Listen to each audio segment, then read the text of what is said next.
What if the habit you use to escape stress, boredom, or loneliness is slowly making those feelings harder to deal with? You get a quick hit of stimulation, feel better for a moment, and then go back to your normal life. But when you repeat that cycle again and again, your brain can start learning to chase the easiest reward, and that can affect much more than you realize.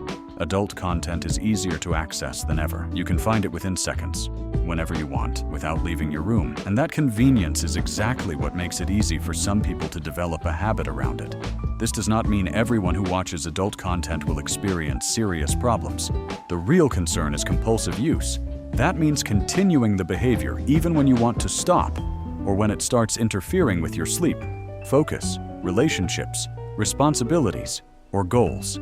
And one of the biggest hidden costs is the way it can become connected to your brain's reward system. Point 1. Your brain starts chasing easy rewards. Your brain naturally pays attention to things that feel rewarding. When something gives you a strong reward with very little effort, it can become an attractive shortcut. Think about the difference between watching short videos for an hour and spending an hour learning a difficult skill. One gives you constant stimulation almost immediately. The other requires patience before you see results. The same problem can happen when you constantly rely on highly stimulating content for entertainment. Normal activities may start to feel less exciting simply because they cannot compete with endless novelty. Studying feels slow. Exercise feels difficult. Building a skill takes time. Real progress is rarely instant. And if your brain gets used to constantly chasing quick stimulation, choosing slower rewards can become harder. That is why this is not simply about willpower. It is about understanding the pattern you have trained. Point 2. The habit can become a loop. Think about what happens before you use the content. Maybe you are bored. Maybe you are stressed. Maybe you are lonely. Maybe you are lying in bed with nothing to do. You feel uncomfortable. Then you reach for your phone. You get stimulation. For a short time, the uncomfortable feeling disappears, and your brain remembers, this worked. The next time the same emotion appears, your brain remembers the same shortcut. That is how a habit loop can become stronger. The important thing to understand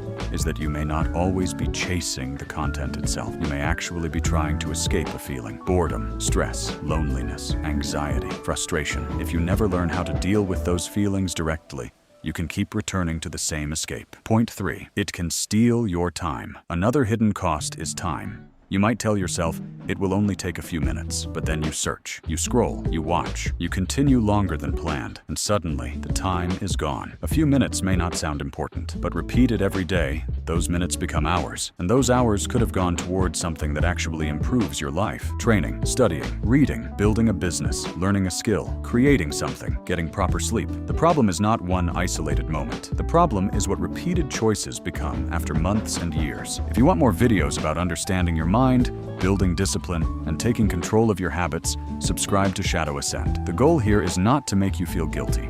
It is to help you understand your behavior so you can make better decisions. Now, there is another part of this habit that people often overlook. Point 4. It can change your expectations. Highly stimulating online content is designed for entertainment. Real life is different.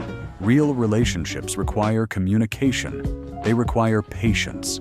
They involve awkward moments, boundaries, trust, emotions, and genuine connection. If someone constantly compares real life to highly edited or unrealistic online content, their expectations can become disconnected from reality. The screen gives you exactly what you want, almost instantly. Real life does not, and that difference matters. You should not let entertainment become your main teacher for relationships, intimacy, or connection. Real experiences are built with real people. Point 5. It can weaken your response to urges. Here is an important lesson that goes beyond adult content. Every time you feel an urge and immediately obey it, you strengthen the pattern. I feel something leads to I act immediately. But self-control works differently. You feel the urge. You notice it. You pause, then you choose. That skill can help you with much more than this one habit. Social media, gaming, junk food, anger, procrastination. Your goal is not to become a person who never has urges. That is unrealistic. Your goal is to become someone who does not automatically obey every urge. An urge is a feeling, not a command. Point 6. The biggest cost may be what you never build. This is the part I want you to remember. The biggest cost might not be something you immediately notice. It might be the life you keep postponing, the workout you skipped, the book you never finished, the skill you never learned, the project you never started, the conversation you avoided, the extra hour of sleep you lost, the confidence you could have built.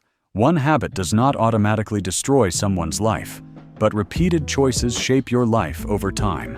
If something repeatedly takes your time, attention, and energy, it deserves an honest look. How to break the loop. So what can you actually do? First, find your triggers. Ask yourself, when does the urge usually appear? Late at night? When you are bored? When you are stressed? When you are alone? After scrolling? Once you know your triggers, you can prepare for them. Second, change your environment.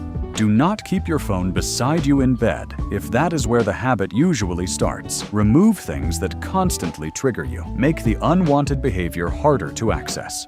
You are not trying to prove that you have unlimited willpower.